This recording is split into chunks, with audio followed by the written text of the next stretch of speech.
Yes, moving to the next category of awards in Micromax Saima. The next award is for AskMe.com Best Lyricist Telugu. And to present this award, we would like to call upon Taman and Bhumika Chawla.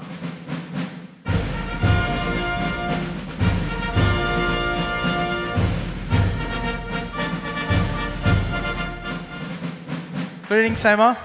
This is first time I'm giving an award, and it's a very good thing because we compose tunes, and it's very important for a lyric writer to give the best lyrics. Bhumika garu. Good evening, Saima. Hi.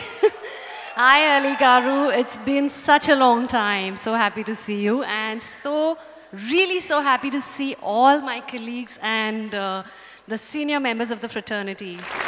It's a pleasure being here today. The Micromax Seema AskMe.com Best Lyricist Telugu Award goes to Chandra Bose for Kani Penchana from Manam.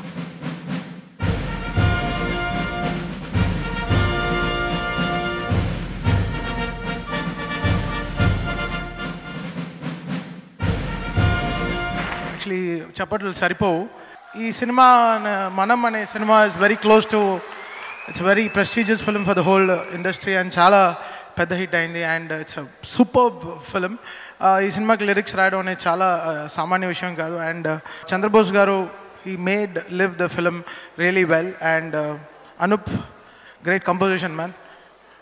Congrats. అందరికీ నమస్కారం. ఈ పాట రాసే అవకాశాన్ని ఇచ్చిన సంగీత దర్శకులు Anoop Rubens గారికి, దర్శకులు విక్రమ్ గారికి, నిర్మాత నాగార్జున గారికి మనస్ఫూర్తిగా ధన్యవాదాలు. ఈ సంవత్సరం ఈ పాటకు నేను అందుకుంటున్న 7వ అవార్డు, ఇది 7th అవార్డు. చాలా సంతోషంగా ఉంది. సినిమా పరిశ్రమలో నాకు మొట్టమొదటి పాట రాసే అవకాశాన్ని ఇచ్చి, ప్రోత్సాహాన్ని ఇచ్చి, పారితోషికాన్ని ఇచ్చి, నన్ను కనిపెంచిన అమ్మ, నడిపించిన నాన్న రెండూ అయిన డాక్టర్ రామానాయుడు గారి దివ్య స్మృతికి వినమ్రంగా ఈ అవార్డును అంకితం చేస్తున్నాను.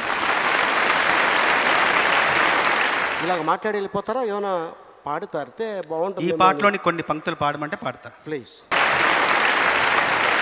Hi, we're here at Pantaloons Saima. We have the man we owe so much music to. I think on Geo Savan, if we listen to so many songs, sir, it's all thanks to you and your beautiful lyrics that we've enjoyed. And what a great year, sir, for you. Such wonderful lyrics and such beautiful songs that have reached out. And today you're nominated as well. What would you like to say about that? చాలా సంతోషంగా ఉందండి, ఎందుకంటే జీవితంలో మర్చిపోలేని చిత్రం రంగస్థలం, జీవితంలో మర్చిపోలేని సంగీతం, మర్చిపోలేని సాహిత్యం, నేను రాసిన వాటిల్లో అత్యుత్తమమైన గీతాలు ఇందులో ఉన్నాయి. అందువల్ల నా జీవితంలో నాకు బాగా గుర్తుండిపోయే అంశం ఇది. ఆ పాటలు ఈసారి సైమాలో నామినేట్ అయ్యాయినందుకు చాలా సంతోషంగా, గర్వంగా కూడా ఉంది. నాకు నాకు ఈ కార్యక్రమంలో, ఈ పోటీలో విజేతను అవుతాననే నమ్మకం కూడా ఉంది. Oh, that's good, sir. I think that confidence is what keeps you going. And I think Rangasthalam is one of the highest nominated films as well. I think in so many categories it's been nominated. So as a team, how proud are you? అంటే సుకుమార్ గారు కథ చెప్పినప్పటి నుండి, కథనం, సందర్భాలు చెప్పినప్పటి నుండి కూడా మేము ప్రతి సందర్భంలోనూ కూడా వెంటనే ఆయన చెప్పడం, మేము వెంటనే దాంట్లోకి లీనమైపోవడం, నేను, సుకుమార్ గారు, దేవి గారు, మేమంతా కూడా. ఎందుకంటే కథ ఎక్కడైతే నడుస్తుందో అలాంటి పల్లెటూరులోనే మేము పుట్టాము. డైరెక్టర్ సుకుమార్ గారు నుండి దేవి గారు, నేను, కెమెరామెన్ ర్యాండీ గారు, అందరం కూడా పల్లెటూరులో పుట్టి పల్లెటూరులో పెరిగి పట్టణానికి వచ్చిన వాళ్ళం కాబట్టి మేము వెంటనే కథ చెప్పగానే దాంట్లోకి మేము లీనమయ్యే అవకాశం మాకు కలిగింది. మేము పట్టణంలో ముసుగులు వేసుకుని ఉంటున్నాం, ముసుగు తీసాం అంతే ఆ కథకు సంబంధించిన వరకు. అందువల్లే అంత తీవ్రంగా, అంత గాఢంగా, అంత సులభంగా, అంత సరళంగా, అంత సునాయాసంగా రాయగలిగిన పాటలు. That's wonderful.